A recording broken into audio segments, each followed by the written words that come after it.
ஆதலால் நான் தேவனுக்குரியவைகளை குறித்து இயேசு கிறிஸ்துவை கொண்டு மேன்மை பாராட்ட எனக்கு இடம் உண்டு. புறஜாதியாரை வார்த்தையினாலும் செய்கையினாலும் கீழ்ப்படிய பண்ணும்படிக்கு அற்புத அடையாளங்களின் பலத்தினாலும் தேவ ஆவியின் பலத்தினாலும் கிறிஸ்துவானவர் என்னை கொண்டு நடப்பித்தவைகளை சொல்வதல்லாமல் வேறொன்றையும் சொல்ல நான் துணிவதில்லை.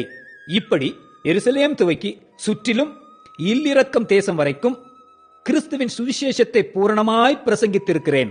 மேலும் அவருடைய செய்தியை அறியாதிருந்தவர்கள் காண்பார்கள் என்றும் கேள்விப்படாதிருந்தவர்கள் உணர்ந்து கொள்வார்கள் என்றும் எழுதியிருக்கிறபடியே நான் மற்றொருவனுடைய அஸ்திபாரத்தின் மேல் கட்டாதபடிக்கு கிறிஸ்துவனுடைய நாமம் சொல்லப்பட்டிராத இடங்களில் சுவிசேஷத்தை அறிவிக்கும்படி நாடுகிறேன்.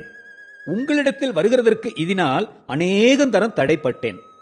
இப்பொழுது இந்த திசைகளிலே எனக்கு இஷ்டமில்லாதபடியினாலும் உங்களிடத்தில் வரும்படி அநேக வருஷமாய் எனக்கு மிகுந்த விருப்பம் உண்டாயிருக்கிறபடியினாலும் நான் ஸ்பானியா தேசத்திற்கு பிரயாணம் பண்ணுகையில் உங்களிடத்தில் வந்து உங்களை கண்டுகொள்ளவும் உங்களிடத்தில் சற்று திருப்தி அடைந்த பின்பு அவ்விடத்திற்கு உங்களால் வழிவிட்டு அனுப்பப்படவும் எனக்கு சமயம் கிடைக்கும் என்று நம்பி இருக்கிறேன்.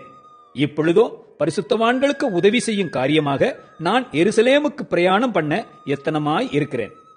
மெக்கதோனியாவிலும் அகயாவிலும் உள்ளவர்கள் எருசலேமில் உள்ள பரிசுத்தவான்களுக்குள்ளே இருக்கிற தரித்திரருக்காக சில பொருள் சகாயம் செய்ய விருப்பம் கொண்டிருக்கிறார்கள். இப்படி செய்வது நல்லதென்று எண்ணினார்கள். இப்படி செய்கிறதற்கு அவர்கள் கடனாளிகளாகவும் இருக்கிறார்கள். எப்படி என்றால், புறஜாதியார் அவர்களுடைய ஞான நன்மைகளில் பங்கு பெற்றிருக்க சரீர நன்மைகளால் அவர்களுக்கு உதவி செய்ய இவர்கள் கடனாளிகளாய் இருக்கிறார்களே. இந்த காரியத்தை நான் நிறைவேற்றி இந்த பலனை அவர்கள் கையிலே பத்திரமாய் ஒப்புவித்த பின்பு உங்கள் ஊர் வழியாய் ஸ்பானியாவுக்கு போவேன்.